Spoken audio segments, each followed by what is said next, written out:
You're watching Sky Sports.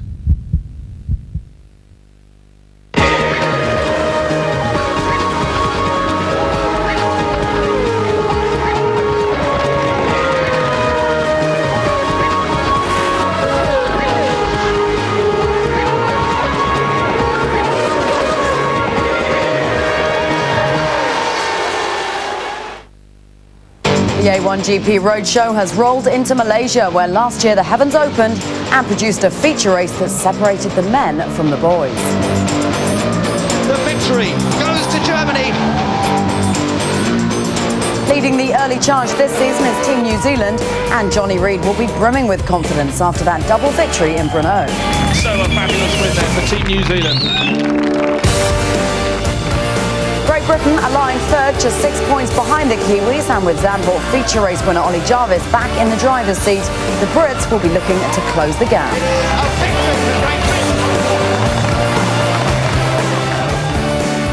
We're in Malaysia and the state-of-the-art Sepang International Circuit for round 3 of the A1GP World Cup of Motorsport. Today, it's qualifying.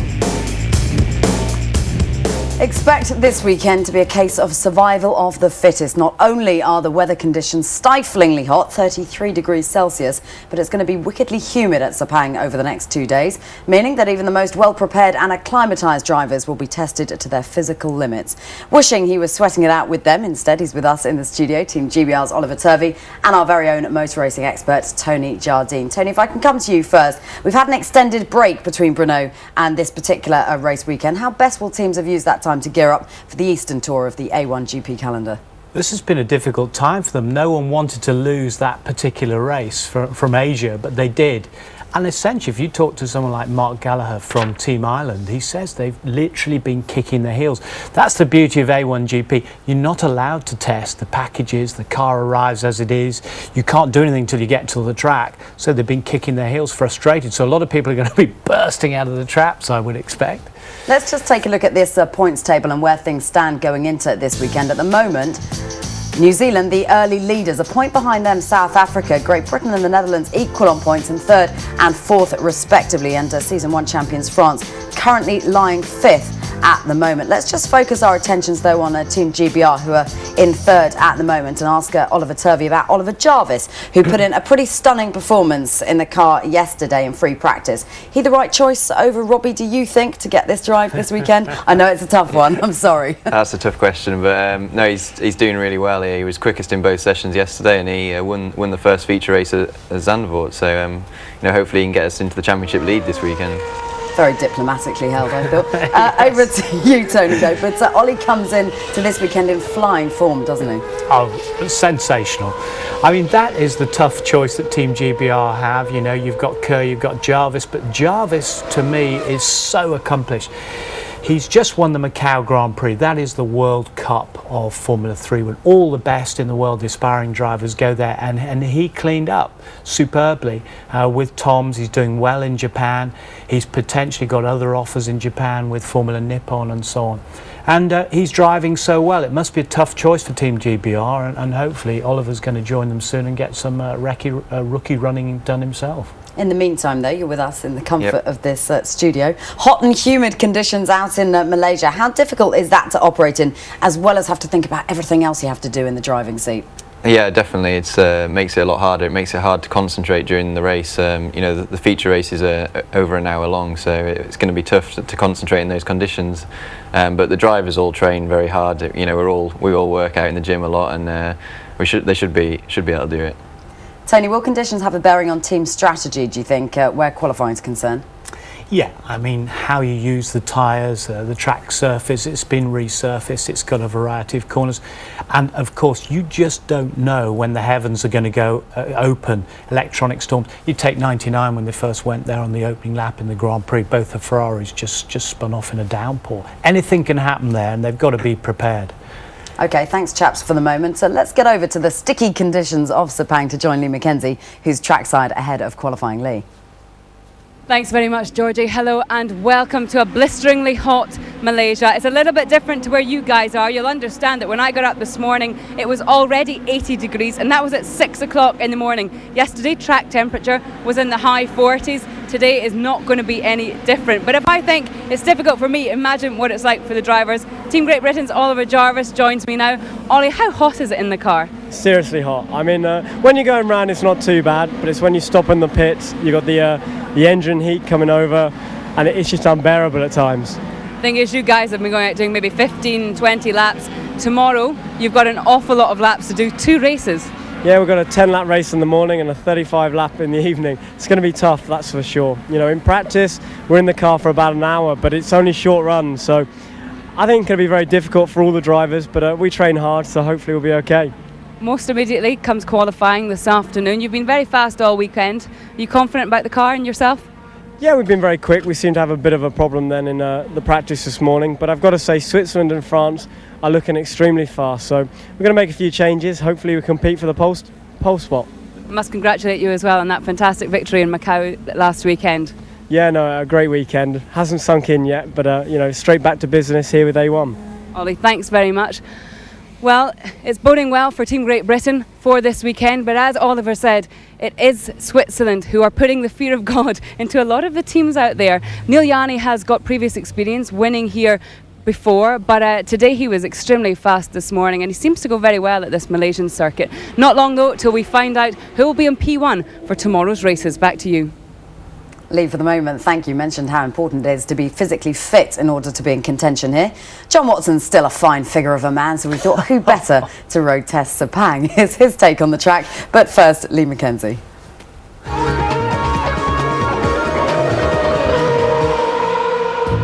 Herman Tilker's beautiful Sepang circuit is a driver's favourite, and who better to advise John Watson than local hero Alex Young. Alex, turn 1, it's one of those corners that goes on, and then on the exit, you're just getting out of it, and suddenly you're facing the prospect of turn 2, the slowest corner on the circuit, but you've got this great track width. And it really makes for a really great first lap. You know, the first lap into this first corner, you have cars side by side trying to find room. And you often got cars trying to go around the outside, go around the inside, and because it's so wide for the second bit here, you'll see 3 or 4 cars wide trying to get to the apex first. What are you going to do in turn 2 at the start of the sprint or the feature race? Because you've got all the width of track, some of the widest track of any we'll ever be to. Depends where I am on the track. If I'm at the front, I'm going to try and be on the inside of turn 1 and then try and get right across for the apex of turn 2. How do you avoid contact with other cars? Well, the answer to that question is you can't avoid contact. It gets so tight here, and especially if you're in the midfield, you know you have to be resigned to some contact. You just have to be clever about it and make sure that the contact you have is in the right place for you, so it's not your front wing that gets lost. You maybe hit the side pod and you're on the inside for the apex. Let's say you're on your own, you take the ideal line, you've got lots of curb on the inside. I've seen drivers get all 4 wheels actually off the racetrack to shortcut the corner. Yeah, that's right. There's a nice bit of hard grass there you can use. And especially if you're diving down the inside of someone, you quite often see that all 4 tyres on the grass as they try and make themselves a bit more track. You will see some people try and break around the outside here, because if they do manage to hang around the outside through this corner, the next turn 5, is a left-hander, so that they can be on the inside for that. The Sepang circuit is magnificent, 5.54 kilometres and 14 turns, and here you see in turn 1 we've got a new surface which is offering up a lot more grip than I had 1 year ago. Down into the triple right-hander which comprises turn 3, and you then come on to the second fastest part of the racetrack, the run up into turn 4. Very wide here and opportunities to pass, particularly at the start of a race. Neat and tidy through 4, particularly the exit, because you're accelerating, and then flat out round turn 5, and then the switch back through turn 6. If you're too aggressive here, you'll find yourself in the gravel on the outside of the corner. The approach into turn 7 is easy to overrun. Drivers in practice have gone off here just simply by being too aggressive. The second part, turn 8, really is a blend of turn 7, and then downhill into one of the slow corners on the circuit, turn 9. It's a hairpin bend, very tight, and then you climb up out of that corner, 2nd gear, 3rd gear, up to 4th gear before you come to turn 10. Again, position is critical to get that good exit speed. Dropping down once again through the flat out 11 and then 12. A real roller coaster of a ride as you run up into turn 13. always looking for the apex in turn 13 that comes late, and try and feed the power on early to get a good exit speed as you come on to the fastest part of the racetrack, the back straight. 260 kilometers per hour up into turn 14. This is where overtaking will take place in both the sprint and feature races. Be neat and tidy around turn 14 to get a good exit onto the pit straight, and another joyous lap of Malaysia is complete. John Watson alluded to it there. Let's get to Oliver Turvey's take on it. A smooth and a flowing circuit, one of the widest that A1GP visits. Can we expect plenty of gutsy overtaking manoeuvres, do you think, from this weekend? Definitely. The Sepang circuit's a very modern facility, and the circuit's extremely wide, so there's some long straights and some tight corners at the end of the long straight, so there should be some good overtaking, and the A1GP cars allow the drivers to follow each other, which is really good. It provides exciting racing. OK, Ollie, thanks very much. One of the best driving circuits, it certainly is, on the A1GP calendar. We're going to take a short break. When we come back, the first of the qualifying sessions gets underway from Sepang, Malaysia.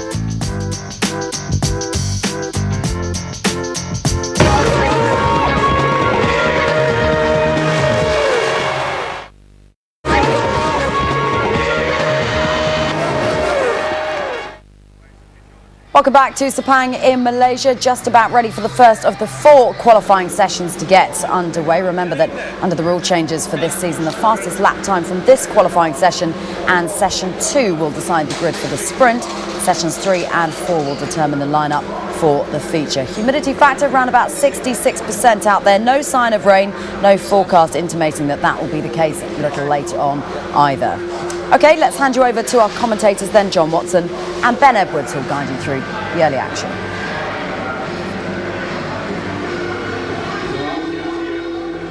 Adrian Zaug there for Team South Africa. Now he's on for a bit of run in terms of qualifying. He's looking for his 4th and indeed possibly even his 5th pole in 6 races if he can do it. Pole for both races in Zandvoort, and then 1 pole position last time out at Brno. It's been a tremendous start to the season, but he is, or the team is rather, 1 point behind New Zealand, courtesy of those 2 victories for Johnny Reid in the Czech Republic. Yeah, I mean, such a strong run for New Zealand. Johnny Reid really dominated both events. It took a long time to get past this car. That's the Dutch car, the Netherlands, Jeroen Bleeker-Mulden. But once that was accomplished, then it was all New Zealand. So cars coming down, brand new sticker tyres on the Indonesia entry for Satrio Hermanto. First car out on track, taking advantage of a clear track. There has been activity on the track since the cars completed their runs at midday, and we don't know how much difference that might or might not make to the track. It's going to be very interesting to see what happens here. Remember, in each of the qualifying segments, you've got the clock ticking away in the top left-hand corner of the screen. It's only 15 minutes. This is the first segment of qualifying, but each car's only allowed 1 flying lap. So the out lap, they come round across the line, across the stripe, they do 1 flying lap, and then they come back into the pits at the end of the slowdown lap. That's the only opportunity you get in each of the 4 segments. And then your best time from the first 2 segments qualifies you for the sprint race. Your best time from the second 2 segments lines you up for the feature. Indeed, and being first out on the track. Clearly, for Indonesia, they're not concerned about pole position because they're not really yet in a position to challenge for pole position, but they've got to make the best of what they've got, and on new tyres, clear track, and just simple focus, nobody around you. Well, give your driver the best opportunity, and Satrio Hermanto is going to do that for Indonesia. He ended up in 19th, quickest out of 22 this morning. His best time 1:51.315. So that's going to be the gauge or benchmark to judge what the circuit is like. It's 2.5 hours since these A1GP cars were on track. That's right, and there's Alex Young for Malaysia, who's had a disappointing, by his standards, start to this 3rd season of A1GP World Cup of Motorsport, but may well have found some tricks to make him faster here this afternoon. We'll have to wait and see. We think, John, the only team that actually went for new tyres this morning was this one, the Czech Republic. Yes, that was a sort of fairly, I think, reasonable thing for the Czech Republic to do. Eric Janis still really coming to terms with qualifying, going out stone cold from the pits out onto the track, so they gave him that run on a set of new tyres, that really they would have liked to have kept back for qualifying, but just to give him a little bit of experience on a new set of tyres at the end of that 1 hour session this morning. It was probably the wise judgment from John Village, who's looking after the Czech Republic team. So let's see how Satrio Hermanto gets on here. He's driven around this circuit in the past because of racing in Asia, in the Asian Formula Renault series in particular. So he knows the place, he knows the conditions, and let's see if he can now string together a good lap. We've gone through turns 1, 2 and 3, heading uphill now, more so than it looks, up into turn 4. You talked to Alex Young about this one, looks pretty good through there. Yes, I mean, you have to say, looks wheel perfect. Probably not as quick as we're going to see from others. That will come later in the session. But the object is to get a strong, a solid lap in, and then move forward from that. And when you're not in a car for a period of time, then you jump back in. Some drivers deal with that better than others. It's the experienced ones with that extra degree of confidence that manage it better. Now let's see what happens halfway around the lap. Tricky braking area here. Quite often we see a lock up, but not here. He's on new tyres. He's got good grip from them, hopefully, and I think you'll see most of the teams using a new set of tyres for this session and for the second segment of qualifying. They may then use one of those two sets for the third segment and then bolt another new set on for the fourth and final segment this afternoon. Come down through turn 11 and 12, very quick down. It's a downhill and you've got to make a big commitment personally to get into turn 11, then switch back for 12 and then the blend into turn 13. Let the car run out to the side of the curb, some will run the curb.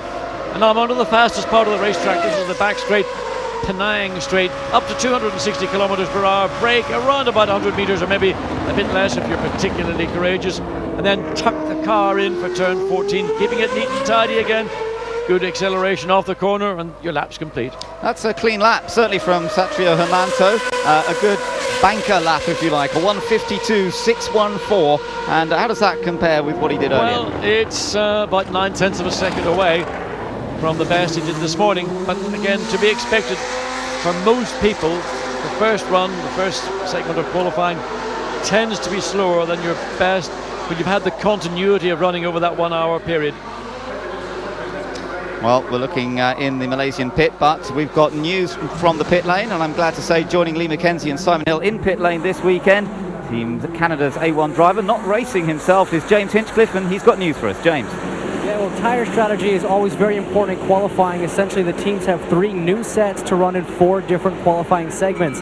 Now, normally they'd go new, old, new, but because of the threat of rain at the end of this session, it looks like a lot of these top teams that I've been talking to are going to run all 3 new sets in the first 3 segments. So that's 2 for the sprint race and then 1 new set for the feature. So we're going to keep a close eye on who puts tires on and when. Good stuff, James. Thank you. Yes, strategy changes with change in weather conditions and that possibility of rain coming in. They will be very alert to that. You're looking into Oliver Jarvis's pit, Team GBR. Neil Yarney now. We expect both of those to be fighting for front row starts, for possible pole positions for the 2 races. And I wonder how long it'll be before they send them out on circuit. The clock ticking away there in the top left-hand corner of the screen. Less than 9.5 minutes remain in this first segment. You know, it's going to come down to a question of character, personality, and you have to look. We're looking into Enrico Toccacella, Team Italy, not particularly again impressive this morning, down in 18th place, just 1 place ahead of Indonesia. But you have to look to people: Neil Yarney, Loic Duval, Oliver Jarvis. Don't forget Narain Karthikeyan for India. He was 3rd quickest this morning. It's those that are accustomed to going out on that 1 lap burst. You've got to do it 4 times here, of course, but particularly in the first segment of qualifying, when people are going back, they're reacquainting themselves with this 5.5 kilometre circuit. So here comes Ian Dyke for Team Australia, across the line to go on to his first flying lap of the afternoon. Best qualifying performance of the year so far, 14th. That was for the feature race in Brno last time out. So they're trying to get into the top 10. It's going to be tough though today to get into that top 10. We're looking at very, very close times, I think. Well, our top 10 this weekend on Saturday was devoid of 2 of the normal runners. One was the Netherlands down in 13th. Surprise of most was New Zealand in 16th, but the reason for that was they had a major problem with the gearbox. They only got to run 4 or 5 laps this morning. So a lot of recovery work required from New Zealand, and for Johnny Reid, really, this first segment of qualifying will be as much about finding out is his car now working correctly as it is trying to get a pole time. Absolutely right. Well, Ian Dyke on his way on his flying lap here. Just a quick run through of the drivers for the teams. We saw him make just a little error there, but that won't have cost him too much time. Ian Dyke joined by Sergio Jimenez for Brazil. We've got Robert Whittin making his race debut for Canada this weekend. We'll see more of him, I'm sure. Kung Fu Cheng, Frankie Cheng is driving for China. Eric Yanis for the Czech Republic. Loic Duval for France. Michael Ammermuller is making his debut for Team Germany here this weekend. Oliver Jarvis for Great Britain. Narain Karthikeyan for India. Satrio Hermantos we've seen for Indonesia, Adam Carroll for Ireland, Enrico Topicello for Italy, and Chris Alajajian for Lebanon, Alex Young, as we know, for Malaysia, Michel Jourdain for Mexico, Jeroen Bleekemolen for the Netherlands, Johnny Reid for New Zealand, Adam Khan for Pakistan, João Albano for Portugal, Adrian Zhao for South Africa, Neil Yarni for Switzerland, and Jonathan Summerton's return for Team USA. That'll be interesting. He went very well this morning. John, how's this lap of Ian Dykes looking? Well, it looks, I would say, average, but the car that currently is the fastest on the circuit is the Czech Republic. Young Eric Yanis in that car, still willing to complete a lap as Ian Dyke comes up, and he does a 1:51.7, and that puts him, well, 0.8 of a second ahead of Indonesia. But Alan Jones' face, I think, summed it up. Is it going to be enough? No, it's not, Alan. No, we're expecting them to be down into... Oh, Adam Khan had a spin. This was just a moment ago. He put a wheel over the edge. That's up at turn 4, and round he went. Yes, and whether that was on his out lap or whether that was a flying lap, I suspect that was the beginning of his hot lap. It was, in fact, confirmed to be a hot lap for Adam Khan, so he is immediately on his back foot. Now, watch Jonathan Summerton for Team USA. This is a young man who's been out of an A1GP car for the first 2 rounds in Holland and in the Czech Republic. Came back in for the Hotland Steamy Malaysia circuit, and he says he's sweating a lot, but he's doing it with a lot of speed. Yeah, but not a good run there. That's surprising. I thought he would go quicker. He's gone 4th of 4, which is very surprising. It certainly is. Maybe there was a mistake we didn't see. Maybe they opted to do something entirely different to that we heard from James Hinchcliffe a minute ago. But Narain Karthikeyan, there's commitment. Yeah, this could be good, couldn't it? The Indian was very fast this morning, 3rd quickest in morning practice, and he is pushing very hard. He's got a car up ahead of him on the backstretch here, but that might help him rather than hinder him. Not really close enough to get a tow. It is Pakistan. Pakistan coming in. Yeah, heading back into the pit. So it's just this final left-hand hairpin to deal with. No looking up, flicks it in a little bit of correction through on the apex of the corner. Should be a good lap. Will it be in the 1:49s? I don't think it will quite. Across the line he goes. He is fastest. It's a 1:50.700. Now, John, the times are not looking as quick as they were this morning. No, they're not. And again, this is due to the duration of time the car's been off the track. There's been other local events taking place. A 1:50.7, to put that into perspective, if you had done that time this morning, you'd have only been 15th out of 22 cars. So I don't think the racetrack's necessarily slower. It's just that drivers have had this break. They're feeling the car again. They're coming to terms with the racetrack. Here we watch now Switzerland, Neil Yarni, the man that was the dominant driver nation in this morning's 1 hour practice session. Yes, and not only that, he's taken pole position for each of the sprint races here held in the last 2 years. He's always topped qualifying here at Malaysia in the short history of A1GP, and he's pushing hard. You don't often see him run a little ragged, but that was just a slight little bit ragged out of turn 4. Not enough to lose time. Look at him. Oh, that's good. The car's really working through turns 5 and 6. Magic stuff from Neil Yarni. He is on it. Well, Neil Yarni has got a car. He loves this racetrack. He loves the openness, the flow of the racetrack. Behind him, we've got Germany. Yeah, and actually Michael Ammermuller for Germany is going just as quick, if not quicker, than Switzerland. And Michael Ammermuller's been very impressive. They had problems with the car when he first went out on Friday with an electrical trouble that just hampered him and couldn't allow him to put in many laps. But he's been fast since the car's been running right. But currently it looks to me as it is Switzerland. They certainly have the fastest sector in Sector 1. They've also got New Zealand out. New Zealand and Germany. New Zealand is slightly slower, but there we see the 3 sector times respectively of those 3 nations that are about to, well, certainly hog the top 3 grid positions. Well, it's looking good for Germany at the moment. This could be an amazing debut. New Zealand's crossed the line and has gone quickest on a 1:50.677, and Germany chasing Switzerland here. Neil Yarni gets a little bit squirrely under braking, has to correct. That surely cost him a 100th or 2 through the hairpin. He's coming up to take the line. Surely this will be fastest time for Switzerland, but watch out for Germany. It's a 49.003 for Switzerland.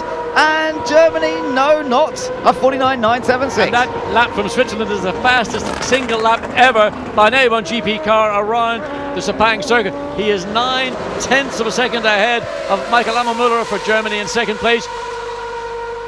Lebanon has just popped at 5th fastest time. What a great effort from Chris Alajajian. He's gone faster than Australia, Czech Republic, Indonesia, USA and Pakistan. He is 5th, but he's actually a 1/10 of a second slower than he was this morning.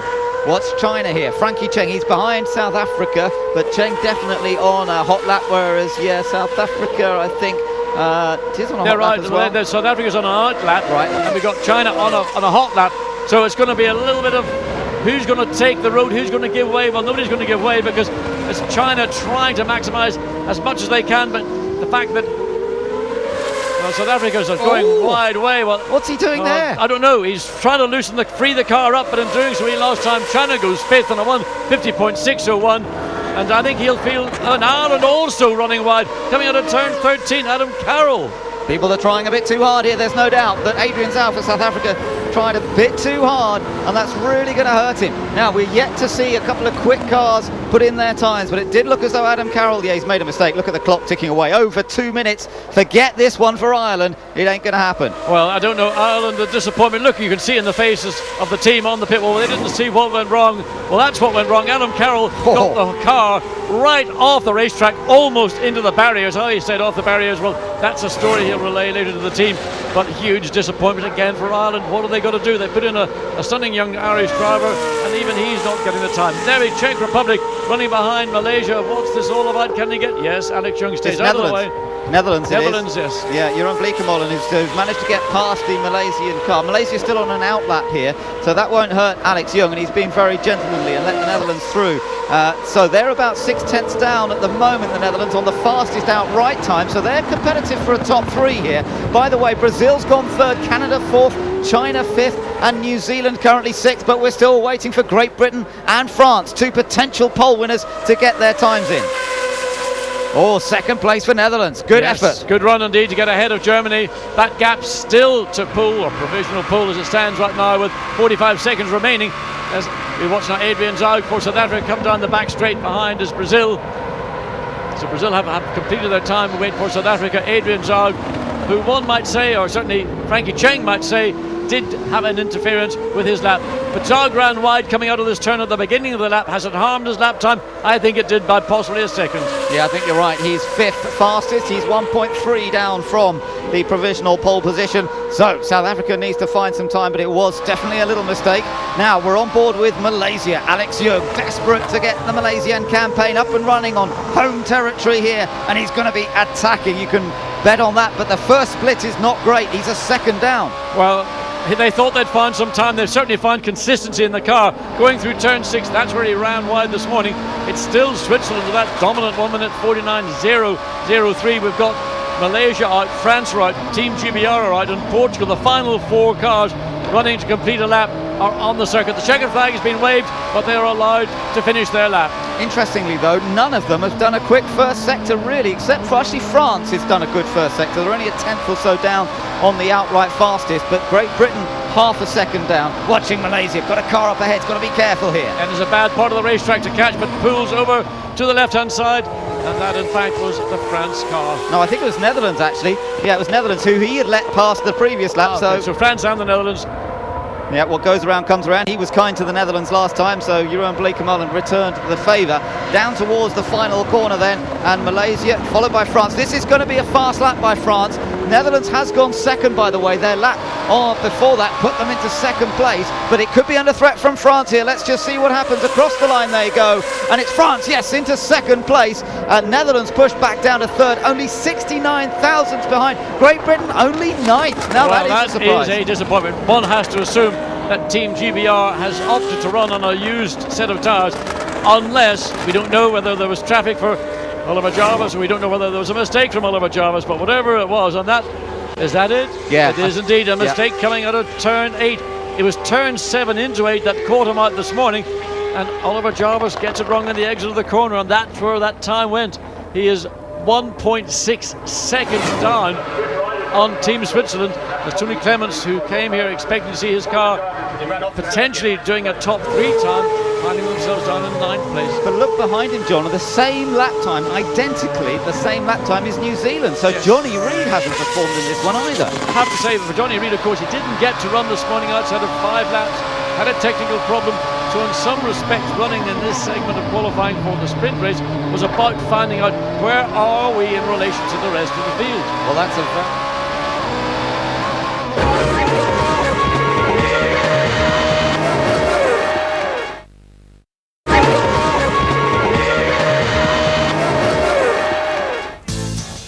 Welcome back to the Sepang International Circuit. Malaysia, Switzerland finishing qualifying session 1 on top. Loic Duval of France in second, Jeroen Bleekmolen of the Netherlands in third.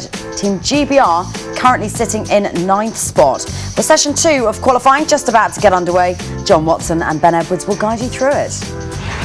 The initial pressure of getting that first run out of the way, and if you're a driver like Neil Johnny for Switzerland, Loic Duval for France, or your own Bleekmolen for the Netherlands, you're very confident now. You've had a good first run. You know you're going to be starting in the sharp end of the grid for the sprint race. But if you're a driver who made a mistake, we're talking about Adam Carroll and Oliver Jarvis, now you realize the pressure's really on. Only one more segment to get in a good time for the sprint race. Make sure the car's nice and balanced, because then there's still the feature race to qualify for. So you've got a bit of time to sit and think about it. It's a very stressful time for the guys who have not done as well as they'd like, and the guys that have done well, they're really confident, they're riding high, and they cannot wait to get back out there.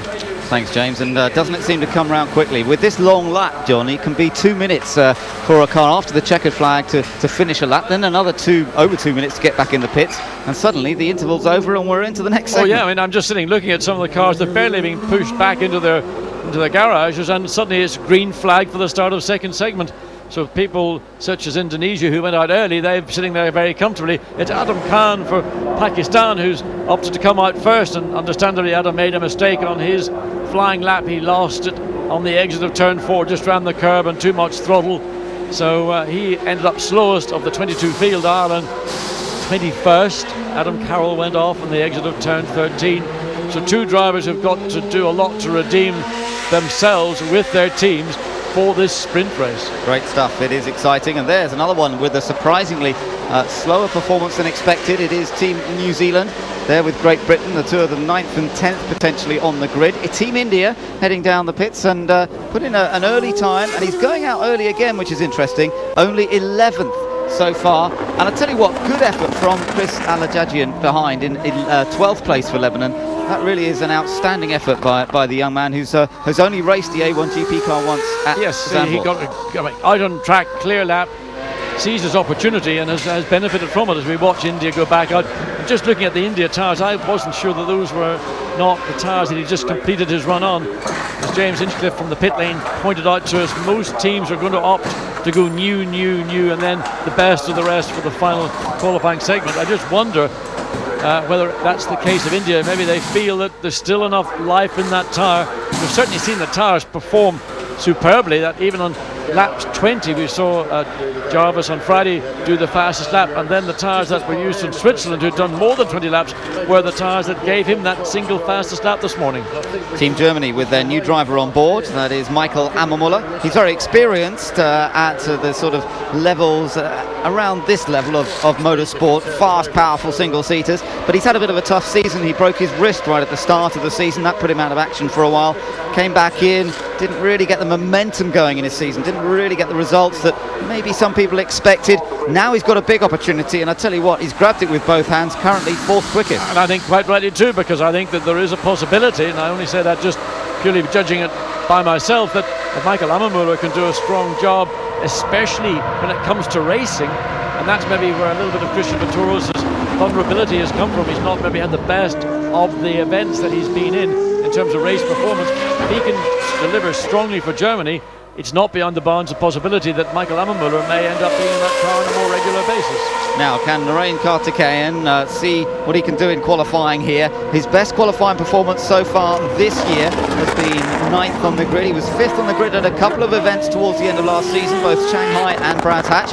He wants a top 3 though, if at all possible. He's outside the top 10 on that first run.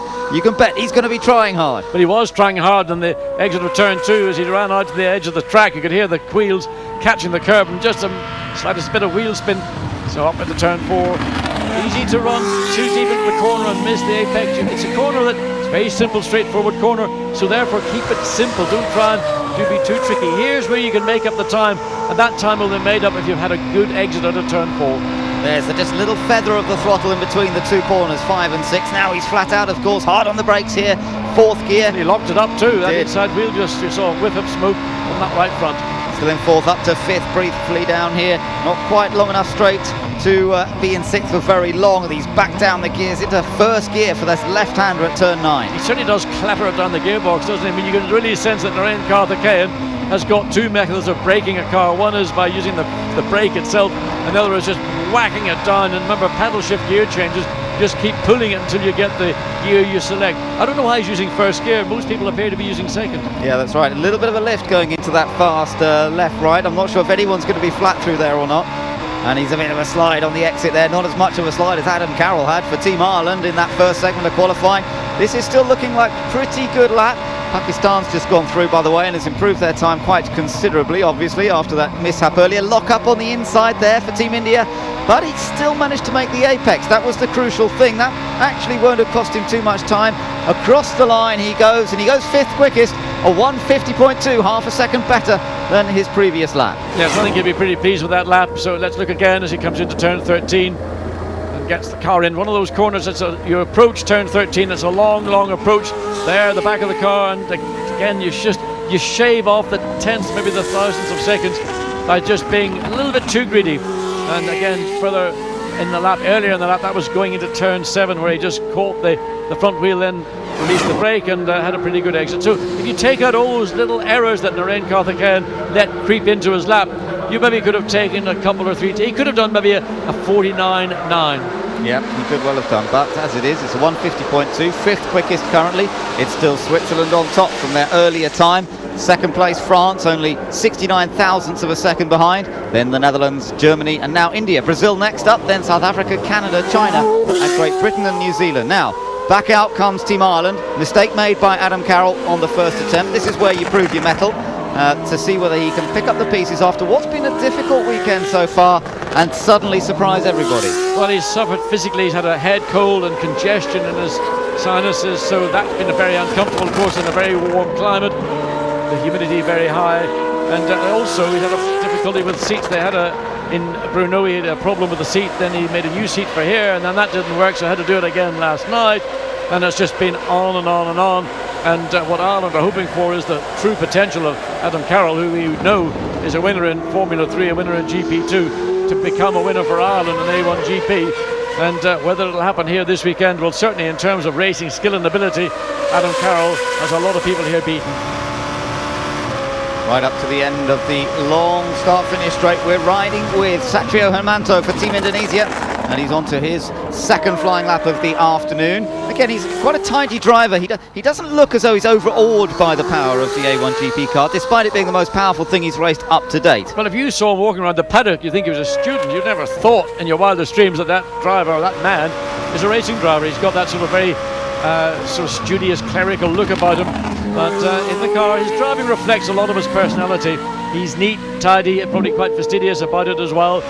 Ultimately, whether the pace is there or not, it'll only be a matter of time, but you have to say experience also counts for a great deal, and for the moment, Satrio Hermanto probably is going to go out and try and consolidate the position that he is in 19th. If he can take another half a second off that, well, it's not going to bring him up too far, bring him up to about 16th or 17th. British driver Danny Watts on the pit wall has been doing some coaching with Satrio Hermanto, helping him to get up to speed in the A1 car. I'm sure his advice has been extremely useful.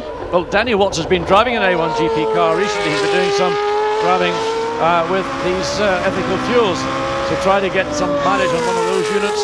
In the meantime, he's been winning a Porsche Super Cup race in Macau, and then just drops in here to help the Indonesian team. Yeah, 2 seconds down on that second split, but that could still see him improve from where he is at the moment. He's currently 19th, 3.6 seconds behind the fastest of the day set by Switzerland. So this is an improvement from Indonesia, but whether it'll ultimately bring him any gain, we'll have to wait and see. Again, he's got it tidy into the final corner. Yes, I mean, there's no heavy loads going into the car at any point around the lap. You know, in itself, it's not going to give you a bad lap time. It's a small improvement. It's a 1:51.6. In fact, it's quite a good improvement. It's actually the best part of a second, bar 3,000ths of a second. So I think Hermanto could be well happy with what he's just achieved. And there was just a moment there when he ran a touch by, but that really wasn't it. He kept it straight, didn't overreact, and that was exactly the right thing to do. So he's faster than Pakistan. We know that already because Adam Khan has completed his lap. Now, what's Ireland up to? This is Adam Carroll desperate to make up for that little mistake he made earlier, and he's coming back down to that area of track. Well, he's showing that currently he's the fastest car of all that have been out. There have been 5 cars out on flying laps, so he currently quickest through that first sector. So drops down now out of turn 10 all the way downhill, and Adam Carroll, having not made a mistake as he did coming out of turn 13 a few moments ago. Now comes into this final turn. Keeps it reasonable. Still the car moves around a bit. He seems to be comfortable with that. He doesn't mind it. Good exit, clean exit, good drive out. So this is certainly going to put Adam Carroll back at the races. Let's see where it puts him. Up the order to 4th. Oh, that's good stuff. And he's in the 49s. 1 minute 49.915. He dragged that one out from somewhere. And that's what the Irish team were hoping for after Australia in Dyke has gone 4th. Eclipsing out on 1:49.898. That's impressive. The track surely is getting quicker and quicker. The support races that were out earlier on perhaps left a little sheen of slipperiness on the surface for that first qualifying segment. Now we're beginning to see some rapid times, more like what we really expected to see after their running this morning. And New Zealand now is going to be a threat as well. And it's now Johnny Reid for New Zealand. They've got the fastest sector time in Sector 1. And Johnny Reid, who really lost out so badly this morning with the gearbox problem he had, that first run in that first segment of qualifying really was more a sighting lap for the New Zealand team and Johnny Reid. Now he knows what the circuit's like. If he needed to make a change, he could do so in the 5 minutes that he was back on track. Carr looks stuck to the ground through turns 12 and into 13. He's going well, but it's not quite fast enough. 1.177 of a second down on the pace set by Switzerland. Nonetheless, this is going to move the series leaders back up somewhere near the front. They need consistency this year if they're going to win this title. But they've got a lot of opposition from all other 21 nations here, and particularly the likes of Switzerland, France, the Netherlands, Great Britain, all very close in the championship. Out in the final corner he comes. Where is this going to put the Black Beauty on the grid for the sprint race? Across these goes third quickest for the moment. That's good. But they've got to wait and see what everybody else does. Well, third place, second row of the grid currently, but we've got still to see what the Netherlands can do. We've got to see what Germany's going to do. Brazil, South Africa, well, there we look at Germany right now, but principally we've got to worry about Team Great Britain. They've got the capacity to do so. And France is on a demon lap as well at the moment. They've just set a fastest first segment time. So we're going to see some more changes here, and France is going to challenge for pole. But what about Germany with new man Michael Ammermuller? Looks good there. Looks very good, confident. Car looks like it's working very well. Sister car to the New Zealand car in terms of share of information. Michael Ammermuller in an A1GP car for the first time now on the home run up into turn 14. Just don't be too ambitious about your braking. Get the car settled and then get a good run to the flag. But look at the times that France setting behind. The purple is good, and France is up by 0.2 of a second on the splits. Here comes Germany. Germany challenging for a front row starting position. Across the line goes Germany, goes third, pushes New Zealand back, but it's France that's surely going to take a new pole unless Loic Duval makes a mistake here into the final corner. Looks good again. Look how late he's braking the car, moving around under braking, but he gets the speed off the car, gets it into the corner. Excellent drive off the corner. That's how you want to come out of turn 14, and you get the thrust. Is it going to be 47? Across the line, he takes pole position. France into the 48s, and a fantastic lap by Loic Duval. Well, that has set another benchmark every session throughout the weekend. We've had benchmarks being set. Brazil comes across the start line. They go to 5th. Great run for Sergio Jimenez for Team Brazil. And USA just behind, up into 6th place for Jonathan Summerton on his return to A1GP. China has just gone ahead of USA into 6th place for China now. Still some changes coming through, and there are 1 or 2 more to go. Switzerland have been pushed back to 2nd by France, so Neil Yarny will have to come back out. Canada's gone 4th. The new boy, Robert Wickens, has gone 4th. And if you had seen what he had for his lunch, you wouldn't have believed he could go 4th quickest. That is fantastic. Look at it. There's the Canadian car. James will be jumping up and down in the pit lane. What a performance by Robert Wickens. He has gone 4th for his first ever A1GP race, but there's a few more to go. That was a great run for Rob Wickens, I'll tell you, because I talked to him at lunchtime, and I don't know if he thought he had a 4th place provisionally, because we've still got Switzerland, well, they're ahead. The danger men will be the Netherlands, South Africa and Great Britain. Well, there's still a few, as you say, John. Portugal out there not really looking so competitive, so I don't think they're going to do anything special. The Netherlands on a good lap, on a hot lap. I don't know whether it's a good one. They've only just gone on to it. So if we watch here, we might see whether Jeroen Bleekemolen's going to challenge once again. Remember, 3rd fastest after the first segment was completed. With all the improvements, he's been pushed down to 9th, so he's got to find something here. So this second segment certainly looking to be the quicker of the two. The first one clearly just for drivers. They have to try hard, but they knew that the second one was going to be the one where they could get the job done. Comes out of turn 4. Now climbs uphill, then into this turn 5. Hugs the curve all the way around. You've got to get straighten the car up to turn through turn 6. Well, first sector, no, not enough. Half a second down.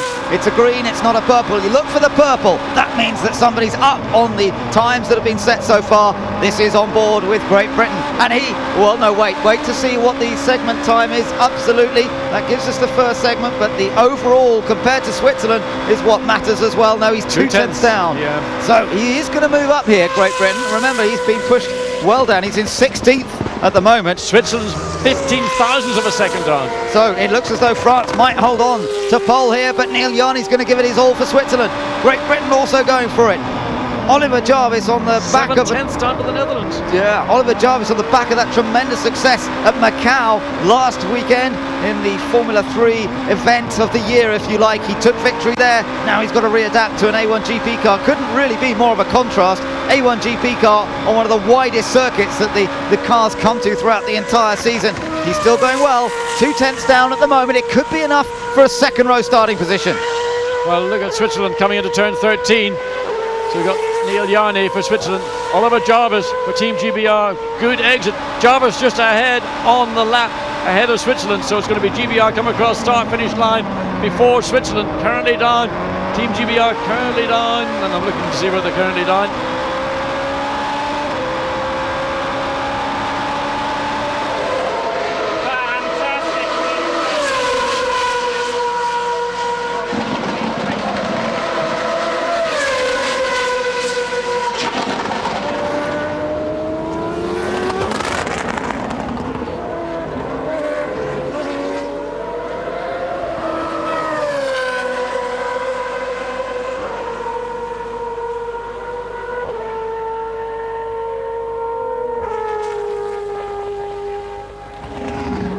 End to the session, and let's just tell you, Switzerland have grabbed back that pole position, a 48.6. Neil Yarney stunning at the end of that lap. Switzerland on pole for the sprint race, and that is a hat-trick of poles here in Malaysia. France second, Great Britain dragged themselves up from the lower end of the grid. They're in third place. Germany, a superb debut by Michael Ammermuller, and another superb debut by Robert Wickens for Team Canada. And New Zealand, the series leaders, are going to have to settle for sixth, and their nearest rivals in the series, South Africa, well, they're down in 8th place behind Brazil. What a turnaround of form here, and it's an absolutely brilliant grid that we're going to be looking forward to in that sprint race. John, some standout performances there from both Germany and Canada. I think the two new boys, we've seen Rob Wickens in a rookie session, but to be the principal driver for Canada and to put himself on the third row, 5th position. Michael Ammermuller for Germany, he's come here to try and seal a drive for A1GP for Germany for the rest of the series, in 4th on the second row of the grid. Two outstanding drives from two, in relative terms, newcomers to A1GP. But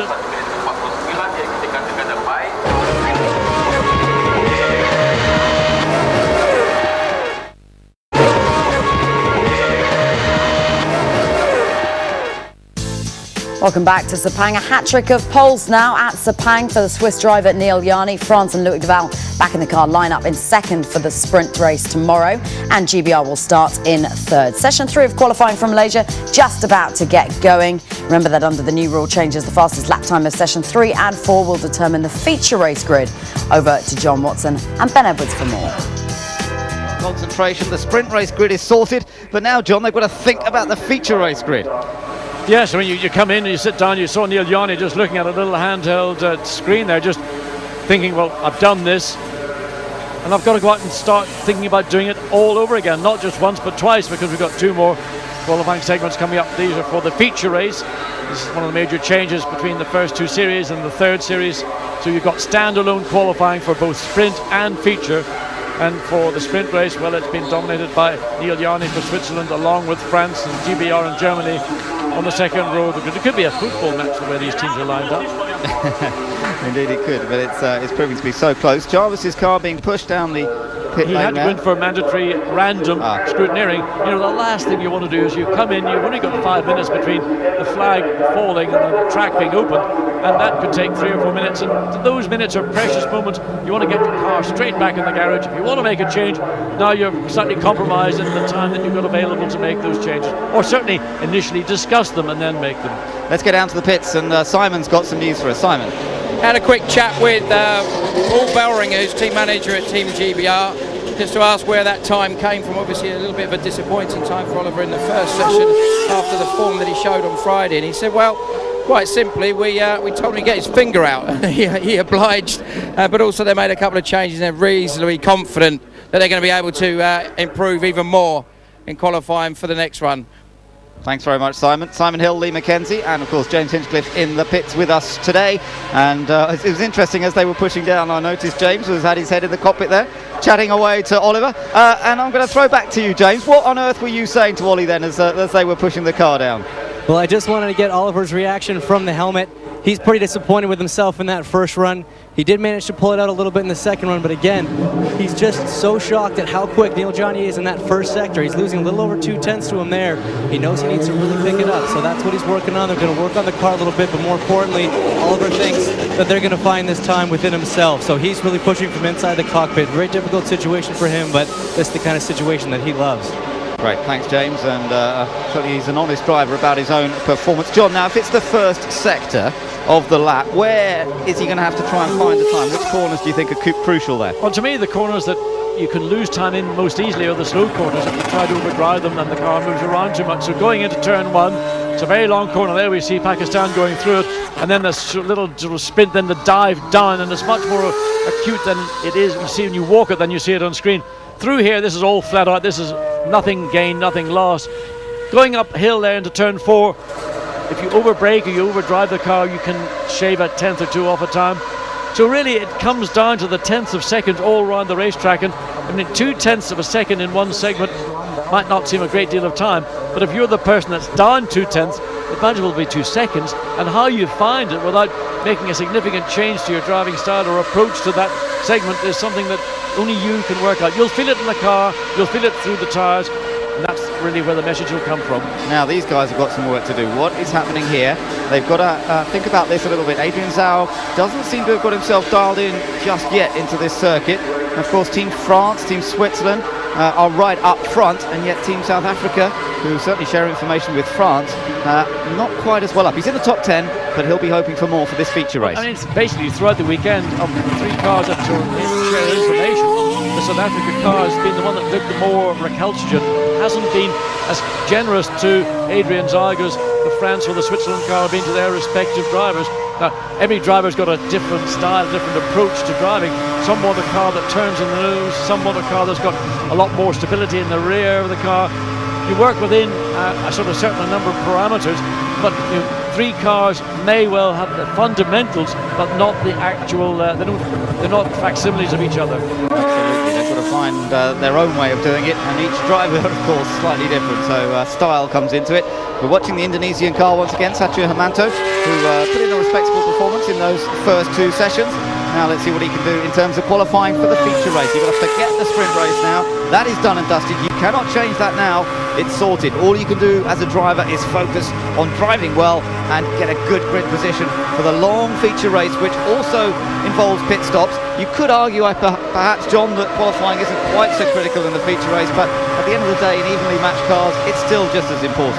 I can assure you, starting at the front of a grid is a makes your race an awful lot easier, because you've got fewer compromises to consider, and it also gives you the opportunity to pick and choose when you may want to make a pit stop, rather than if you're battling to get through a field. You're having to take that into consideration when you make your choice of what time should I come in for my mandatory first and then mandatory second pit stop. So in a representative time of 1:51.335, but as we know, we're looking at the 1 minute 48 as being the pace. Now what low 1 minute 48, thanks to Neil Yarney's efforts just a little while ago, and the track conditions won't have changed very much. Looking out of our commentary box window, which is right opposite race control, opposite the pits as well, we can look out and see it's a bit cloudy, but it certainly doesn't look as though any of the monsoon-style rain is heading in our direction. No, I think we're probably going to get away with it. The only concern that you have is tradition here. Sepang going a bit of a hobble coming out through turn 13 for Adam Khan. The car not really giving Adam Khan the kind of ride that he would like. But it is known that you get little sort of local weather hot spots or cold spots, in the case maybe with the rain. We dry in one part, wet in another part, and that's caught out many a driver over many years. Yes, indeed. I don't think this is going to be a particularly quick lap from Adam. He's made a couple of mistakes on it. Let's just see. Is it quicker than Indonesia? No, it's not. He goes second to Indonesia. There's Andy Miller, familiar face in unfamiliar colours. He has come in as race engineer for the weekend and working with Adam Khan for, I think, this race and the next one at Zhuhai, leading up towards Christmas. Good to have Andy back on the engineering strength at A1GP, but it's not quite working for them two together at Pakistan. I think it's going to take more than just one weekend. New people coming together, learning about each other, understanding one another, knowing what, particularly when you've got a young driver who's not been racing last year, has been involved in the studies at university, missing out seat time, and right now A1GP is at its most competitive. We're seeing drivers really extending these cars in a way we've never seen previously, and Series 3 we knew was going to be competitive, and that's been the case both in Holland, in the Czech Republic, and now here in Malaysia. But what is going on for Team Malaysia? They just cannot seem to get themselves up where they should be on the grid, where we've seen them so many times in the past. Their performance has not been strong at all. I mean, only just inside the top 20 in qualifying for that sprint race. That really is a bit of a shock to the system. They ended up last season pretty competitive. Remember, they were on pole position in Mexico. They had a victory there as well. They were 6th on the grid at Brands Hatch, 8th on the grid the previous race at Shanghai. But this year, things have not come together. Now, here's a man who did turn things around. Ian Dyke for Australia. He goes on to his hot lap. I'm sure he would have had a confidence boost from his last run. He would have done, but of course he couldn't get into the top 10, and that's where he would like to be. Two cars coming out at the same time. Lebanon tucks in behind, that's okay. And I think it was New Zealand ahead. Yeah, just ahead. The Black Beauty just going out ahead. And for Johnny Reid, 6th quickest in that second segment. So starting back in the third row of the grid in the sprint race. We know that New Zealand car is fundamentally a very, very good car. We know that Johnny Reid is a 2-time winner back in the Czech Republic. We know that he's capable of dragging a performance out. He's going to have to do so. But he started from the back foot at the start of that qualifying segment for the sprint series. They were in the pits virtually. Ian Dyke flirting with the outside of turn 5, and again then the compromise sets in immediately because the position of the car for turn 6 was all wrong. Yeah, he got off the grippiest line as well, and once you're off that, then you can be in big trouble. He managed to sort of hold it, but that will not help him set a fast lap time here at all, and it's going to be a tricky one. Well, he may have to write this one off perhaps and concentrate on the final segment. I just wonder, he knows he's got New Zealand ahead of him, he knows that New Zealand's on an out lap, but I wonder is he maybe trying to match the pace of the New Zealand car, which would be a naturally faster one than that of Team Australia, and just in the case of going through turn 5, focused more on what was ahead than what he himself might have been doing. Interesting to see Switzerland out a little earlier, I would say, in this session than they were in the previous, or certainly in the last one where they took pole position for the sprint race. Switzerland have decided to go out a bit earlier, so have France, interestingly. Germany also out on track, but they're all building up to their hot laps at the moment. Well, maybe there is something in the air that we don't feel in the commentary booth that those in the pit lane are concerned about. Possibly. So, I mean, while the crowd is high and there's no indication that it might rain, everybody's decided. I mean, the bulk of the field, 2/3 of the field have either completed a lap or have gone out, and like 9 cars have all up and right around the same time. That's not good for single laps. Fastest now for Australia, but the lap time isn't really enough, I don't think, at this stage for them to be top 10 with that 150.9. They would have wanted a little more than that, I think.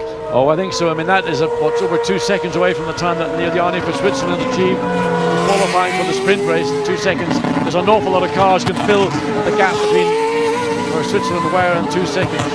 Now, what about New Zealand? Surprising to see him potentially, well, he is going to be on the 3rd row for the sprint race.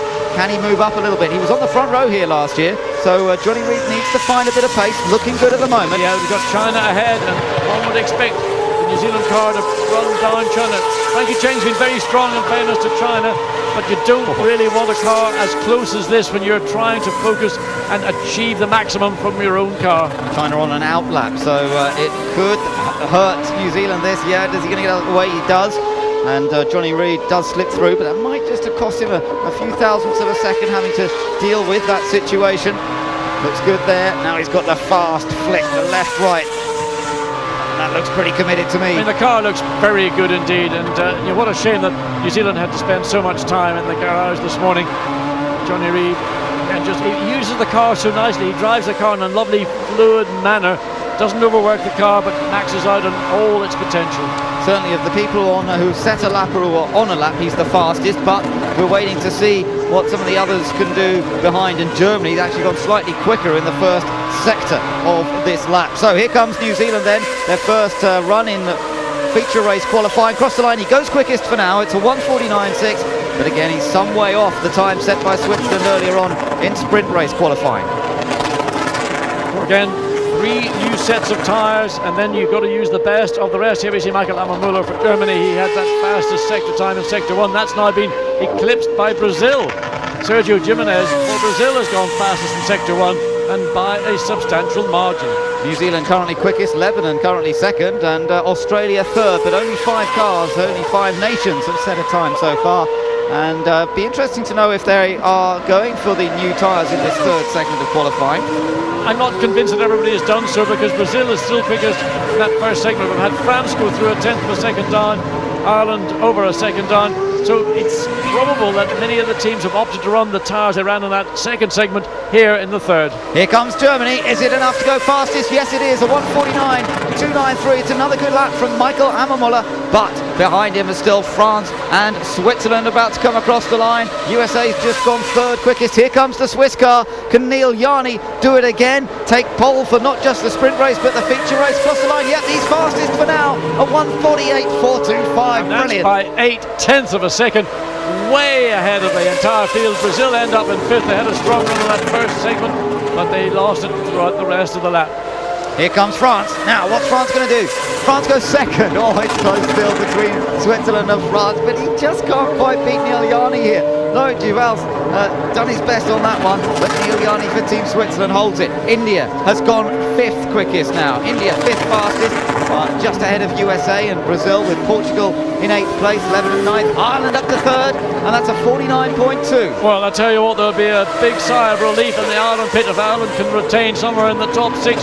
Remember, we've only had 15 of the nations out. We've still got to see Canada, Team GBR and South Africa. Those are going to be the danger teams to Ireland, but if they can get on to the 3rd row of the grid, at least they're somewhere near where they felt they ought to have been when they came there.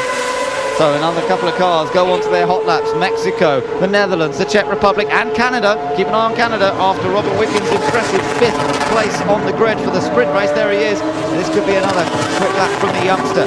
Very green, if you like, in A1GP terms. He's only done the rookie session before this, and that was at the Czech Republic. This is his first ever qualifying run in an A1GP car. There's Jeroen Bleekemolen, though, up ahead of him, who took pole last time out in a feature race. That was at Brno, of course.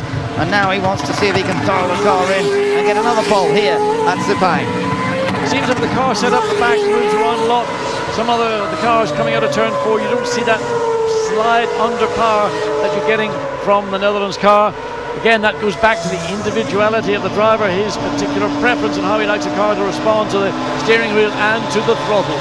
Good first segment by Canada. Canada definitely are going to be threatening, maybe not for pole, but certainly for a first couple of row start here. And once again, Robert Wickens must have had a boost of confidence with that tremendous performance in the sprint race qualifying. Look at him sliding the car. You have to think that some of the teams are just getting a glimpse of that, and maybe thinking about the Netherlands as well, that they're using the set of tyres they used in the second segment. That's why we're seeing a little bit more movement. The tyre may not have that freshness that a brand new set of tyres would bring, particularly at the levels we're at now. I mean, anything that's under 1 minute 50 is a hot lap, but down into the middle 1:48 where Switzerland are, and just above the middle where France is really on the edge as far as we can see. So the Netherlands will be the first of this group to complete the lap, but Canada is quickest of this group at the moment, but Great Britain on track as well, going pretty well. We'll wait to see what happens there. Malaysia put in a better first lap than before across the line. So Netherlands goes into 7th place. Let's wait and see where Canada goes into 6th. Not quite as strong as I thought it might have been. There's John Booth keeping an eye on things. Great Britain on track. Oliver Jarvis, he managed to scrape himself up into 3rd place in that first couple of segments for sprint grid. But now what's he going to do? And remember, he may not be on his best tyres here. They may all be saving their best tyres till last. He's gone 5th. So it's Switzerland, France, Ireland, Germany, then Great Britain and New Zealand. Thought Great Britain might have just sneaked that 4th place from Germany, but no, South Africa. They pop up to 7th, and there's only one car out on track, and this is the car of Malaysia. Alex Young still struggling. Let's see what Malaysia can do. This is better than I think the sprint race. Let's see where it goes. Oh no, he lost a lot in the last sector. He is 15th, so disappointment again for the Malaysian team. It's Switzerland. Fastest once more. They've just got to hold on for one more qualifying segment and they'll take the double pole here at Malaysia. France a second, Ireland in a superb third, Germany fourth, Great Britain a fifth, and then New Zealand, South Africa, Canada in eighth, China in ninth place, and then it's the Netherlands in 10th ahead of India, the United States, Brazil are up there, and then the Czech Republic, Malaysia are further down than they would have liked, that's for sure. And then it's Portugal, Lebanon, Italy, Mexico, Australia, Indonesia and Pakistan. Riding on board with Oliver Jarvis as he makes his way back towards the pits, and there's Neil Yarney scanning those times again, and what he's looking at is not just the overall positions but the sector times. He wants to see who had the fastest sector at each of the 3 splits around the lap. I should think pretty much it's him, because he had a 3/10, nearly 4/10 advantage there over Team France. Yeah, so whatever Switzerland have done, and the combination of Neil Yarney's enjoyment of racing here in Malaysia, it really is turning into a maestro performance.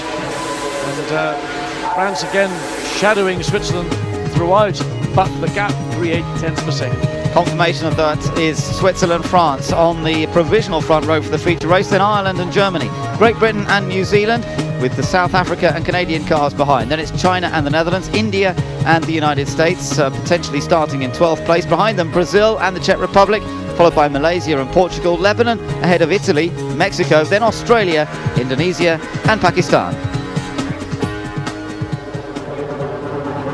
One more session to go here at Sepang, and that will determine the grid for the feature race. Let's get a bit more news. Down in pit lane, it's Simon Hill.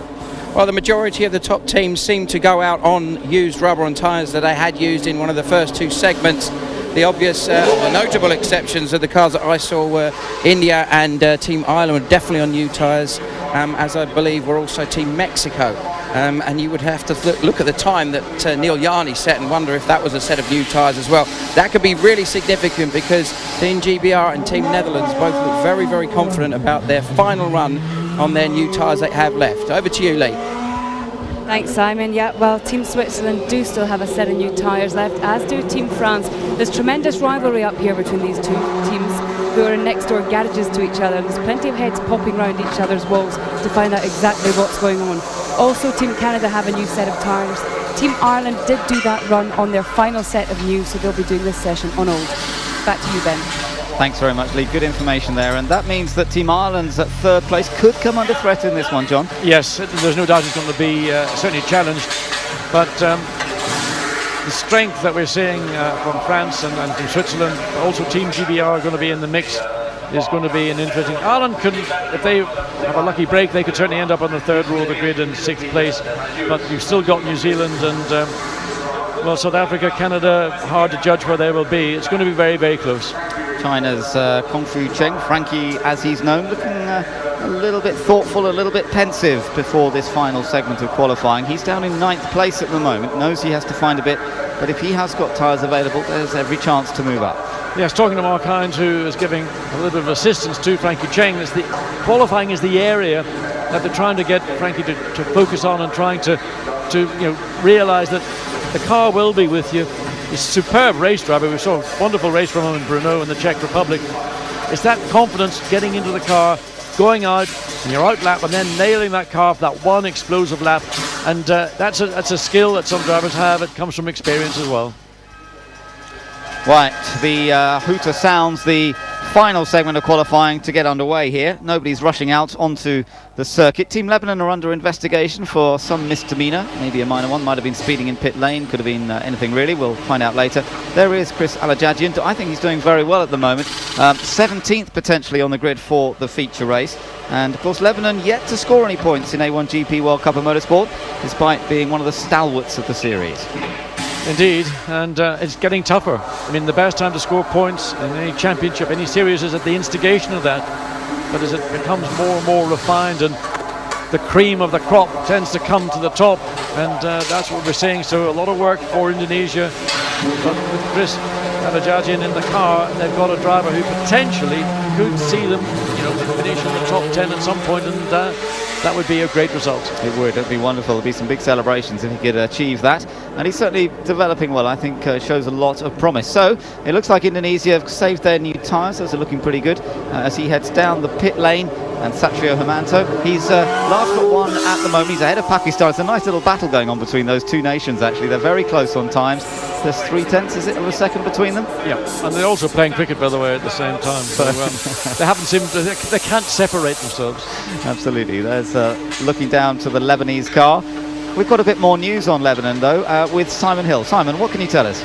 Well, I just had a word with Khalil Bashir, the other of the Team Lebanon drivers. He said that when the car came in and was weighed at the end of that session, apparently it was around about 3 kilos underweight, which is why they've been investigated to look into that one further. Oh dear, that's a bit of an awkward one to explain, perhaps. It is a bit of a fundamental no-no, but of course just simply maybe a little bit less fuel than they would normally use. That's all it takes, but of course I would imagine that the time that Lebanon established it will be deleted, so that 17th place most likely will not stand, so it'll have to be done all over again in this final qualifying segment. Well, they've still got the chance to do that, of course, but it means they'll only have the one lap to rely on. Neil Yarni looking for the double here, looking to become a driver with a 100% qualifying record at Sepang. He's taken pole from qualifying on each of the previous occasions we've been here, and went on to take one win in those 4 races that we've held here so far. He was beaten narrowly by Team France's Alexander Premat in the first season in the feature race. He led until the last lap, and then Premat managed to launch himself past. Great racing here, but Neil Yarni always seems to perform well here. He doesn't seem to mind the heat and the humidity, he just gets on with it, and he's on pole position at the moment. It's amazing for a man who comes from the mountains of Switzerland to be at ease in such a equatorial climate, but a good car makes such a difference, a good balance and the confidence that you like a circuit. In reality, drivers shouldn't have a favourite circuit. You should be able to perform at the top of your game everywhere that you visit, but racing drivers are human beings after all, and inevitably there'll be 1 or 2 places that have got special emotions and memories. Well, there's a South African who's lived most of his life in Switzerland, but he's got to find a little bit more pace. He's currently 7th on the grid provisionally for the feature race. So a little bit more time to be found by Adrian Zaud, particularly where you bear in mind that South Africa are 1 point behind New Zealand. There's a few places, well, no, in fact there's no places between them, are they? They're 6th and 7th provisionally at the moment. So in terms of points, I suppose that's good, because there shouldn't be too much gap between them. Now then, let's ride on board. We're with Team Pakistan. We've got this great view just over the front wing there. That's the wing mount you're looking at, and we've got the telemetry feeding back to us exactly what's going on. So this is the run down into turn 1. Watch for the 100 metres. There it comes on the brakes, and it's a question of whether you dive in early and hug the curb all the way around. You take the slightly longer route, but doesn't load the car up quite so much. Then get the car settled to go through turn 2, and then the run down the hill through these. It is turn 3. It's a series of little sort of threepenny bits that bring you onto this, the second fastest part of the racetrack, up to around about, well, we're seeing just under 250 kilometers per hour. Then on the brakes and in again to turn 4. Straightforward corner, nothing difficult about it. It's more about getting the car settled and straightened out. Backing off the throttle there, Adam Khan not very comfortable. That's right, yes. Trying to be flat, certainly through the left-hander, maybe a bit of a breathe between the two. And he had a fairly substantial run over the curbing on the outside of turn 6 as well. So still trying to build the confidence with the car at the moment. Of course, he has been out of racing for a little while. It does take time to get yourself fully back up to speed. He's using 2nd gear there through the left-hander.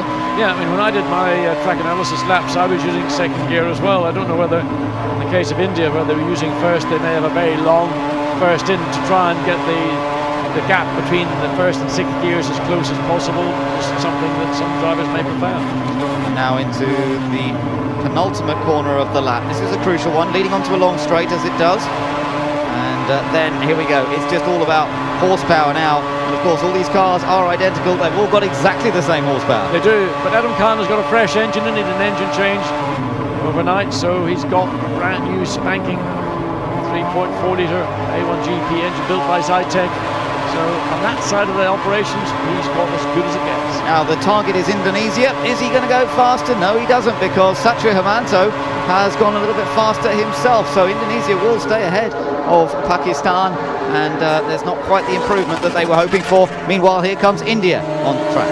Yes, and just out of the pit lane, Australia on a hot lap. There we see Ian Dyke. The Australian driver goes through turn 6. makes the sweep. Try to make it one constant arc. Don't make it a sort of a half cut through between the middle of the corners. Then the drop down into turn 9. Good traction, no wheel spin coming out of turn 9. Then the climb, it's a gradual climb uphill.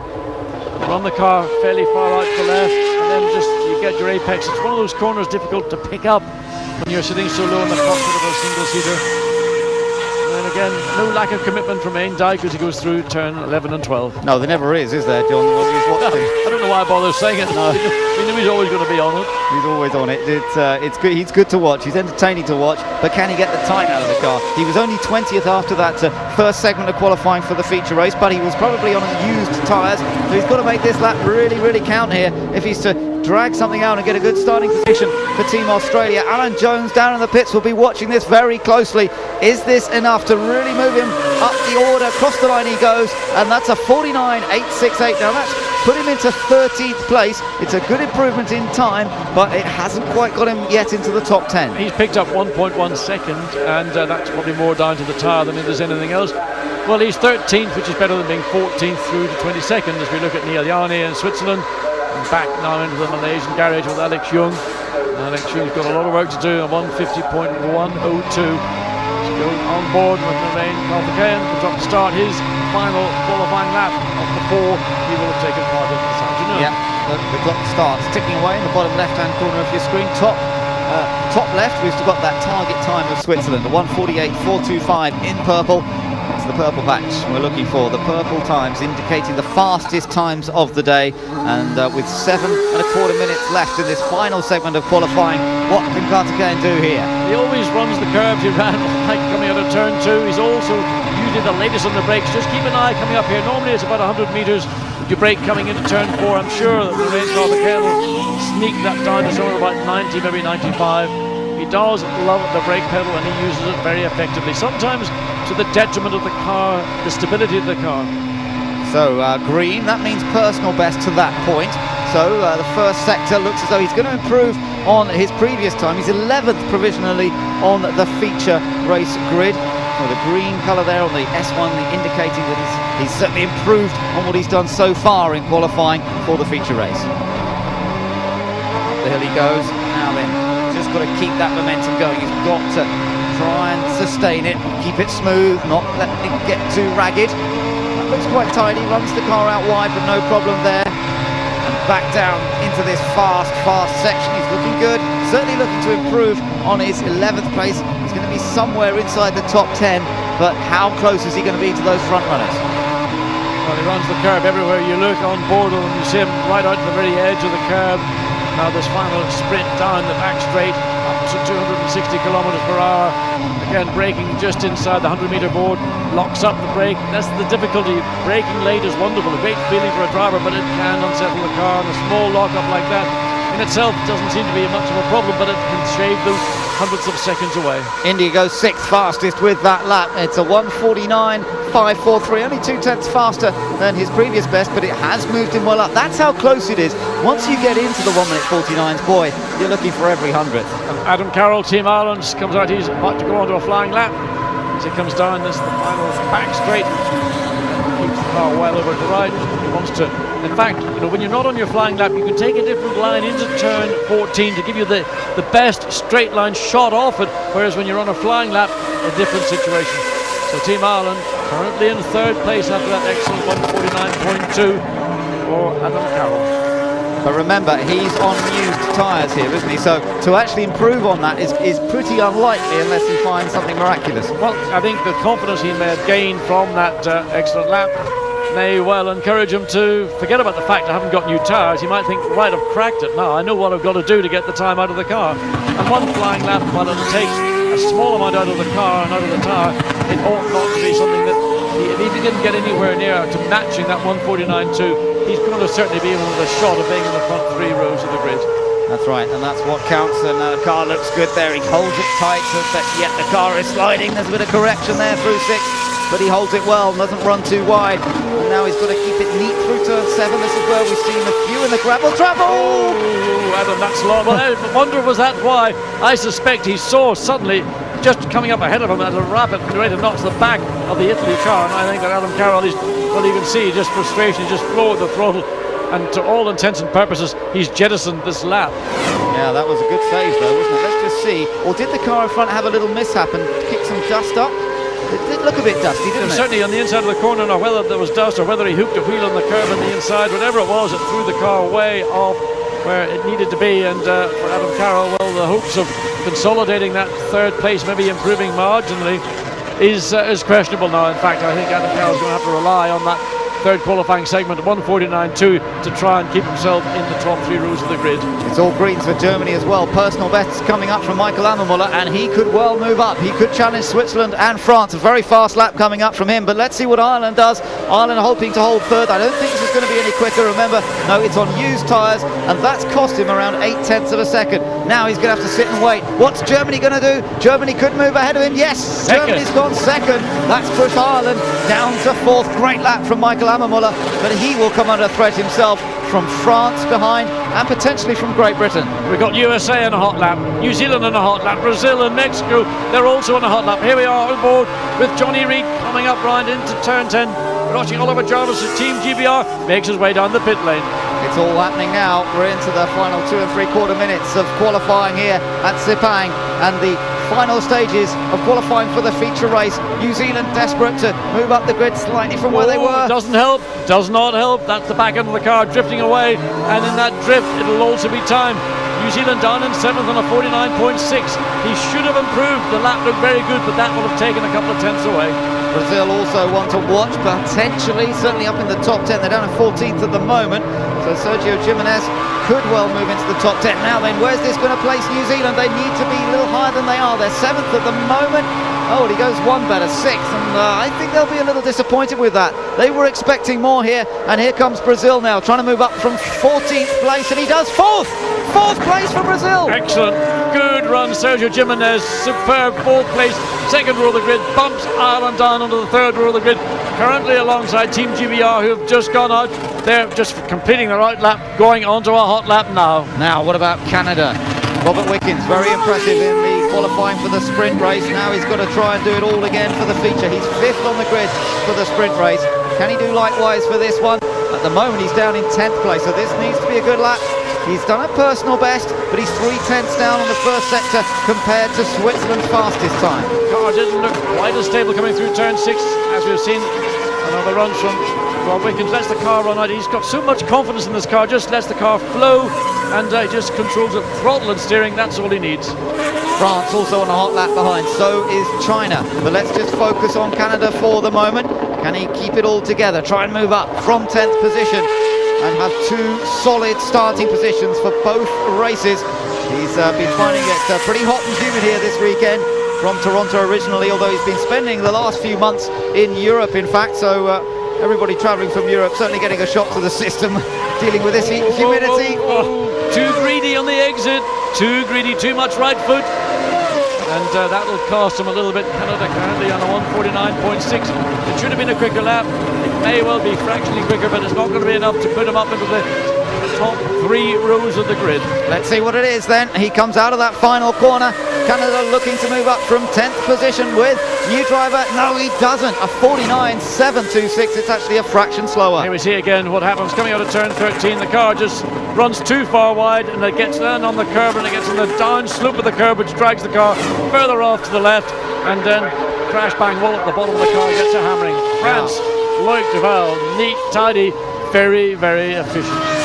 Indeed, and he's looking pretty strong at the moment. So the checker flag may be out, but these guys can still finish off their laps, and that includes Team GBR and France as well. Team GBR is fastest in that first sector. We're looking at France coming up towards the end of their lap, up into turn 14. This is currently team, and now Switzerland have gone even quicker by 0.4 of a second in that first sector. Wow, Switzerland are determined to keep that 100% record here at Sepang. Here comes France, currently 3rd. Now their main target may be to get onto the front row and displace Germany. Are they going to do that? No, they're not. Germany stays on the front row. China pops up into 6th place now. But what about Great Britain? What are they going to manage? We're watching South Africa here because they're a little further along on the lap. South Africa in 11th place. It looked a bit of a struggle to me coming through the middle of turn 14. Not good for Adrian Zarg. He goes up to 9th. He gets a small improvement by 0.3 of a second. But Here comes Great Britain. What's it going to be? He's 8th at the moment. Can he? He's front row. Second place for Oliver Jarvis. He's dragged it out again. Superb performance. But it's Switzerland that has taken the double pole position here at Sepang. And he's going to go even faster, surely. He's on a fantastic lap here. He's going to blow them all into the weeds by the look of this. Neil Yarni out of the final corner. Watch the clock ticking away here. Is he going to be in the 47s? It's possible. Across the line. Oh, what a lap. Second faster than Great Britain. Well, I don't know. I'm absolutely speechless. That is just a brilliant performance by Neil Yarni. He has taken pole position for the feature race by nearly 1 second. And Great Britain might have taken second position on the grid, but Neil Yarni wanted to prove the point. He's got fastest sectors, purple. The ideal lap is what he's got, the perfect lap, if you like, for today. And you can see from the smiles in the pit lane what it means to the Swiss team. And he has now taken pole position for every qualifying session here that we've had at Sepang in the past 3 years. And that's a stunning performance by Neil Yarni. Many congratulations to him, but Great Britain will be second. Germany, a superb third on the grid in Michael Ammermuller's first outing in A1GP. Again, he's done it, and he'll be fourth on the grid for the sprint race, third for the feature race. The Netherlands popped up there as well at the end. They're going to be starting in 5th place. And in terms of the points, South Africa and New Zealand 9th and 10th on the grid for the feature race. It opens things up tremendously for some of the other nations to move up in the points here this weekend, and that's something to look forward to as well. A tremendous qualifying session then, but it's Neil Yarni who comes out on top.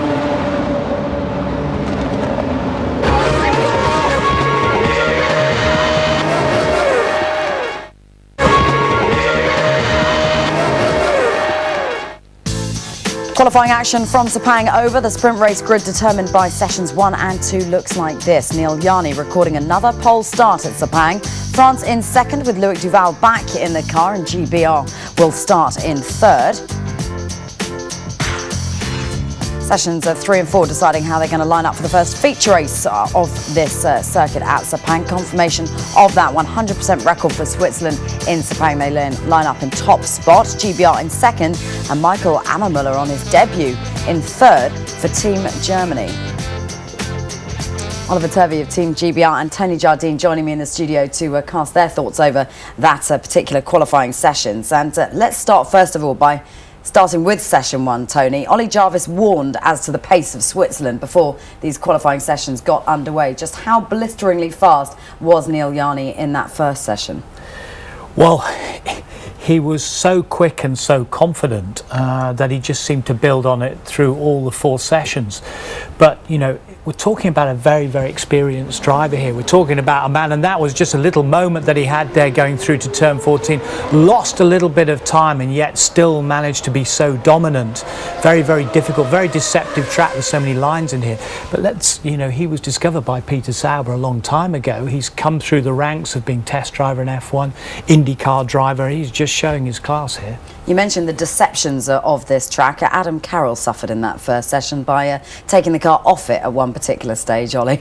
Yeah, definitely. I think he was pushing a little hard and went off on the first run, so, but he managed to recover in the second qualifying there. Just take us through what happened here and what went wrong for him here. It looks like he's just carried in too much speed and not being able to get around the corner, and he's quite a long way off the track there, so it's not a small mistake. Not just mistakes from Team Ireland, but also Team GBR in that first qualifying session, Tony. Yeah, I mean, it was a long distance shot, and I'm hoping Oliver can pick up what happened on it. It's a rare mistake from Oliver Jarvis, because he has been such a consummate professional, and he's such a joy to watch. That's Loic Duval that we're looking at the moment. Another man who's really started. Great to have him back, because he was racing in Japan. And he's got something like 4 second places in the series now, but he's been strong through all the sessions too. Here we go, here's Team GBR in action. Ollie, just talk us through this, as Tony was saying. Yeah, it just looks like he's lost the rear end in the middle part of the corner, and it's just kicked him out over the curb. He's lost quite a bit of time there. But this is the thing, George, about this circuit. You know, it is a massive motorway. It's one of the original super tracks designed by Herman Tilke. And you can imagine, you say, which line am I going to take? And you're tempted to go that much faster. You end up on the curbs, you can end up on the sort of dust and the dirt, and then you make mistakes like that. And serious drivers like Adam Carroll and Oliver Jarvis have been making mistakes. Let's look at session 2 then. Germany looking pretty good here under new driver Michael Ammermüller. I thought I was going to say Schumacher then, didn't you? But I wasn't. Michael Ammermüller. What do we know of him though, Tony? Well, we know that he's had a very, very bad season this year because he injured his hand early on, but he has been a race winner in GP2. He has been a winner in world karting and European karting. I mean, I think you said he's got quite a good name in the trade, hasn't he? Yeah, definitely. He won the Formula Renault Euro Cup a couple of years back, and since then he's had a difficult time, but no, he's definitely doing a good job on here. The only problem he's got is he's a massive Michael Schumacher fan, but you can't be everything, can you? Let's talk about Team France. We saw them just briefly in action there, but are they still capable of being the force that they were in Season 1? Loic Duval's now back in the car again. Yeah, it looks like they're back on form, so it's doing a good job for them.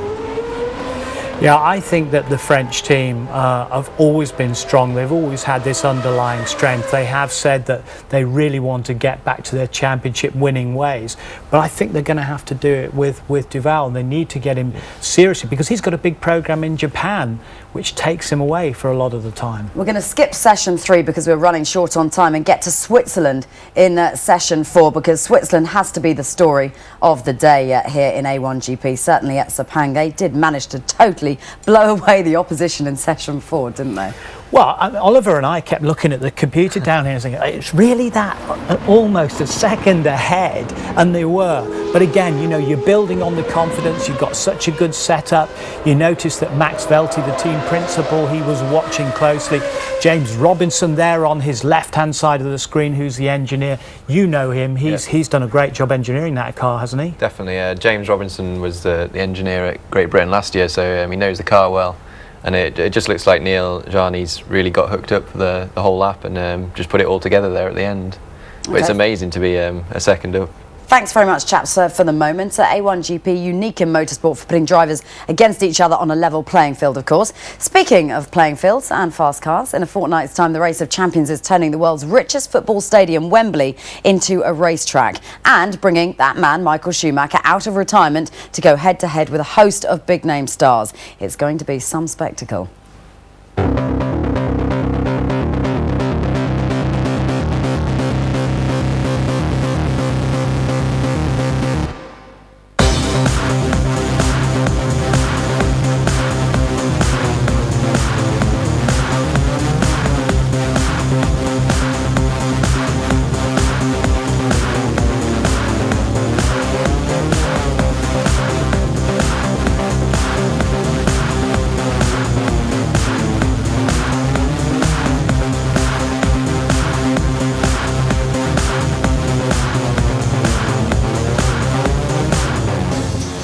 Race fans, you will not want to miss this. The Race of Champions, Sunday, December the 16th from 1:30 on Sky Sports 2. Not only, by the way, is Michael Schumacher back behind the wheel, but Murray Walker's back in the commentary booth, and Damon Hill will join me in the studio on site. Our very own 3 times World Touring Car Champion Andy Prio will be trackside both in and out of the driving seat for us as well. Tony Jardine also with me. OK, after the break, we'll be catching up with Team Ireland's Adam Carroll. Fitness the theme this weekend. And after spending a session training with him this week, you'll get to see for yourself firsthand how fit he is and how, where I'm concerned, there's certainly room for improvement. Carl, your trainer's been looking menacingly at the pair of us throughout the course of the interview. How hard do you think he's going to push me in the training session that we're about to embark on? Oh, very hard. He's already told me earlier on, so you know, I think I train hard, but you're in trouble today.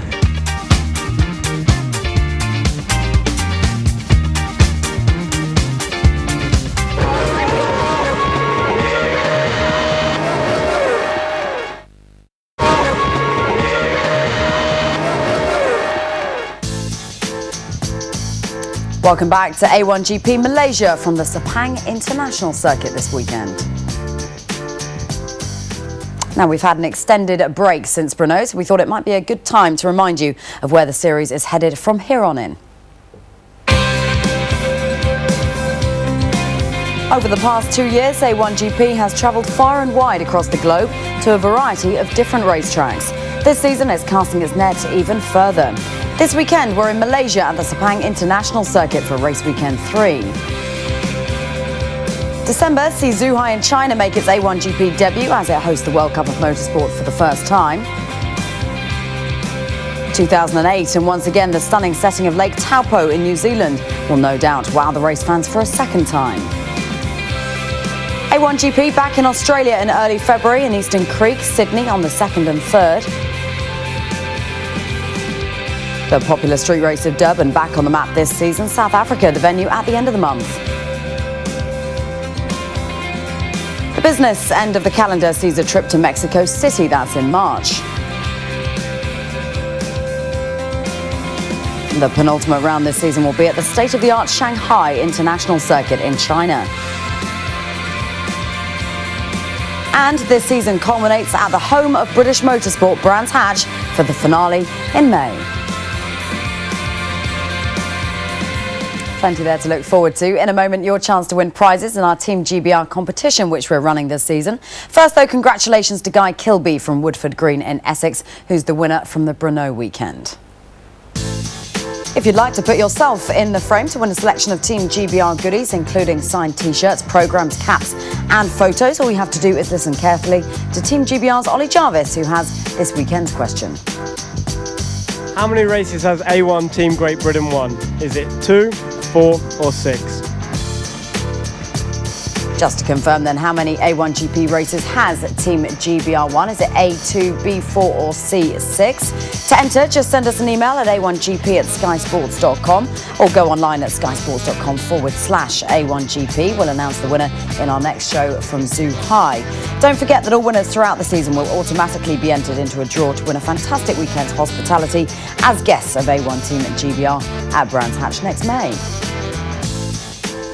Ollie Jarvis and Team GBR have certainly started their season well. One driver looking to step up his campaign is Team Ireland's Adam Carroll. One way of doing that is, of course, to be in peak physical shape. After a training session in the gym with Adam and his trainer this week, I can assure you he is, and I'm not. Well, before we got down to the business of a workout, I asked him his thoughts on his debut drive and podium finish in Brno. My first A1 race, I expected to do well from myself. I wanted to turn up and at least get a podium, and that's what we were able to achieve. Adam Carroll for Ireland, he knows what he's got to do, and he is 100% pure racer. Nothing else but racing is what Adam Carroll comes to do. Good drive for Adam Carroll in his debut for Team Ireland. For Ireland will be breathing a sigh of relief that Ireland are en route to get back on the podium since back in Portugal 2005. To come away with the podium in the first race is what I planned on doing. Starting in 4th, you can do that. And unfortunately, qualifying for the feature race wasn't good, just with traffic and things like that. And basically, we started 18th, and you've nothing to lose. The team did a great job with the pit stops. The car was quick, and we had to overtake a few people. And we came through to 6th, so it was a good race, and I enjoyed it.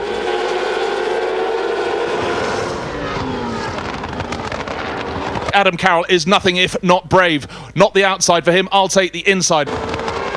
The guys who've been there for 3 seasons are very, very good drivers and very good teams as well. So to come in, it makes it tough. So we just got to work really, really hard and push forward and try to win races, try to score as many podiums and points as possible, and hopefully we'll be up at the front when we're at the end. I think we've got another exciting race weekend in store with Malaysia. Just tell me a little bit more about your views on that. Well, I'm really looking forward to it. I've only ever watched it on TV. It looks like a very good circuit. Have you used the PlayStation with it or not? No. No, I don't really do that, to tell you the truth. One lap walking the circuit and 1 lap in a car, and that's, you already know where the circuit goes. How important is fitness in an environment like Malaysia?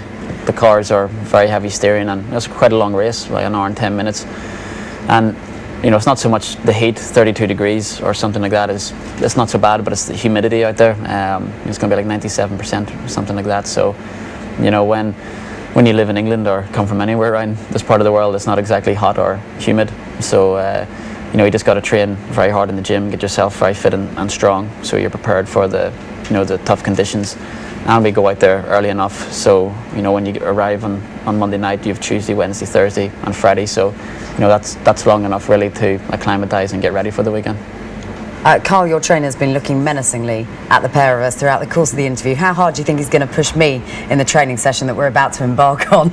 Well, very hard. He's already told me earlier on, so I think I train hard, but you're in trouble today.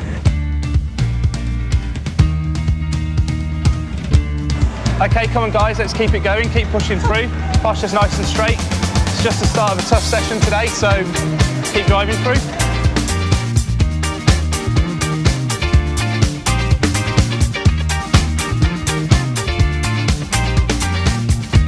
That's good.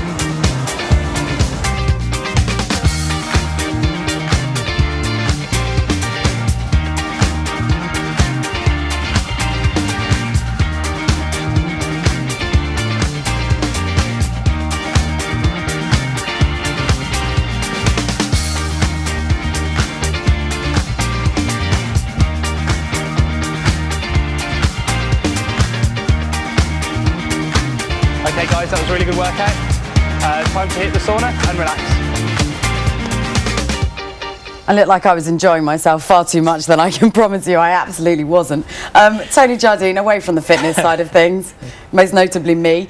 He's up for the challenge, isn't he, Adam Carroll? He believes he has the ability to match the top drivers in this series. Is he right to think that way? Is he a likely challenger? Yeah, I mean, he's a real quality driver. You know, I mean, he's been a test driver for BAR Honda. He came back in from DTM in the middle of the season in GP2 and he started winning. He's an amazing prospect, but he's not done very well in qualifying here. A 13th and a 7th. That's not the podium man from Czechoslovakia. He's got a lot to do. Hopefully, he you know, can really overtake on this big wide motorway of a track. Switzerland's Neil Yarni, the man to catch clearly tomorrow though, Oliver. He's looking like he's going to be tough to catch tomorrow. I mean, every lap in that qualifying session he was on it and a lot quicker than the others out there, so he probably disappear into the distance tomorrow. We're going to hope that your namesake Oliver though just pips him to the post slightly. Chaps, thank you very much today. My thanks to Tony Jardine and to Oliver Turvey, who's running in a cross-country race a little later on. Don't ask me why. Which nation will dominate race day tomorrow then? You can see the action unfold live from 6 a.m. tomorrow morning, Sky Sports 3. No doubt about it though, in the soaring temperatures of Sepang today, it was Neil Yarni in the Swiss car who kept his cool the most. Join us for race day tomorrow.